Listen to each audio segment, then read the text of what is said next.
Yep.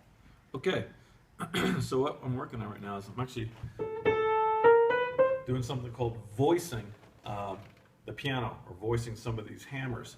So if you can see down here, this is called a hammer, this little white thing. So when you hit a note, the hammer strikes the strings.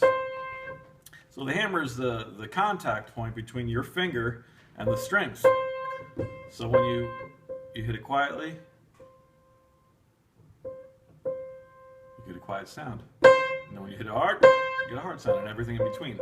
The idea is when you have, sometimes with older pianos, or even new pianos, you want to voice them, to get the sound going from the tone going from one note to the next note, and you want it to be consistent, and you want to have a nice, even, consistent tone from one note to the next note. With older pianos such as this, hasn't been voiced in probably 20 years or whatnot, or if ever. Sometimes the hammers themselves, they're made with felt, but sometimes they get quite hard over time.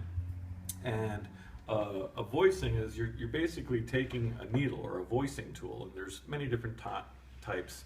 Sometimes it's just one needle, sometimes two, sometimes three, many different types of voicing tools. But basically what you're doing by voicing is you're needling the felt, or the ends of the hammer, and there's lots of different techniques of how to do it, and every piano will kind of react differently to how you voice it. So it's a bit of an art, and you never stop learning. But here I've only voiced one or two notes so far with pretty good results. You know, sometimes voicing you're going to have great results, and sometimes you won't have the greatest results. But in this case, this piano is a beautiful acrosonic built by Baldwin, and I think it's either in the 40s or 50s. And a piano like this, which it's been tuned, but it kind of has like a honky-tonk sound. It's a little bit bright in my opinion. It's not very consistent, going from the break to one break to the next break. So I'm going to go through and voice it, and I'm actually going to take some of that, I don't know if you call it harshness, or you can call it very bright. Some people will call it, you know, it sounds hard. The piano sounds hard. So you're making the piano a little bit more consistent from top to bottom, and going from one note to the next. Some people like the harder sound or the brighter sound, and they like that. So you wouldn't want to voice the instrument if that's what you like. So everybody is a little bit different. I tend to like something a little bit softer, a little bit more mellow. A lot of the older pianos with the harder felts, they get a little bit brighter, a little bit harsher, a little bit stronger, tighter tone. I don't know what you call it. I like it a little bit more mellow. So I'll go through this whole piano and voice each note.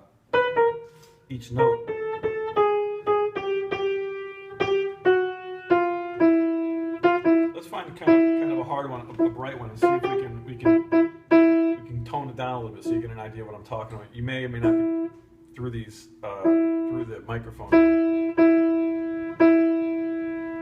So here's our note. Let's take it and voice it real quick and see if we can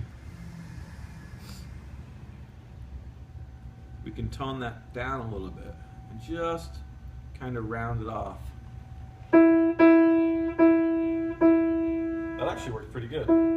It's a really, really subtle difference.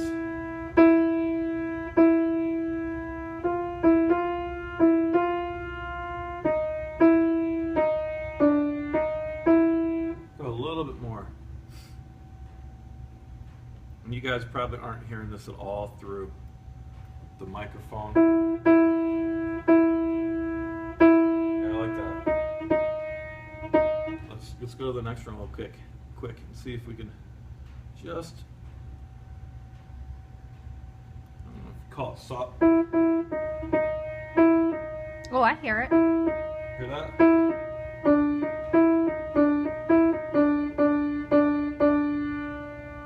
You know, the notes also have to be in tune.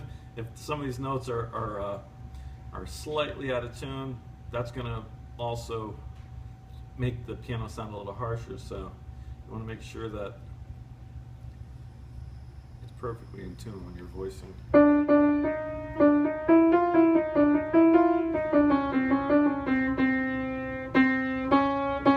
Like that C and C sharp, and those are like, in my mind, those are like nasty. They hurt my ears. So sometimes voicing them will really make a big difference. Sometimes it won't. It's a little bit better. Let's see if we can get it a little bit further. A little bit more. Sometimes you want to move around a little bit. That's better. Let's try that C now. There's other methods of voicing. You can actually add liquids to the felt to soften them, and sometimes that works really good, and sometimes.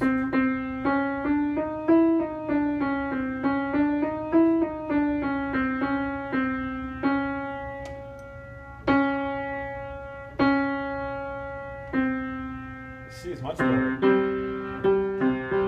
Yeah, these are still pretty bright down here, so I got to walk through that, but that's not too bad. That C sharp is still a little bit honky. It's like, I just don't like that sound. I don't know how to describe that. It sounds too, I don't know, it's like a dog barking. It hurts. We gotta give it a little love.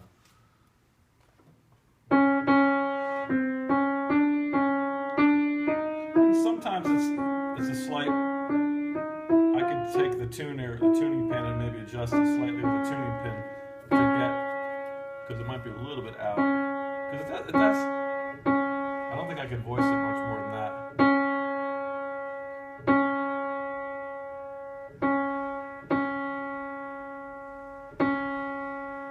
Oh no.